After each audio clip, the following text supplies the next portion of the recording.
С победой! Спустя 6 лет команда выходит в финал. Какие эмоции? Спасибо.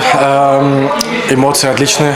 Я думаю, против такую команду сегодня здесь на выезде 5-1 даже, да, 5-1 выиграть. Это особенно что-то. Я думаю, пацаны сегодня отлично сыграли. Сначала мы сразу показали, что хотим эту игру тоже выиграть. И да, эмоции отличные. Мы сейчас будем готовиться на финал и надеюсь, что мы это тоже выиграем. В целом, ты играешь на этом стадионе впервые.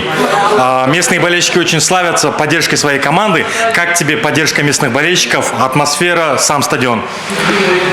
Ну, стадион отличный. Конечно, чувствую, что болельщики от Алая громко были. Ну, я думаю, если на поле играешь, это вообще не чувствуешь на таком стадионе играть. Думаю, у нас концентрация и фокус был на нашей игре. Я думаю, мы это показали. Я просто рад сегодня. Спасибо большое. Спасибо.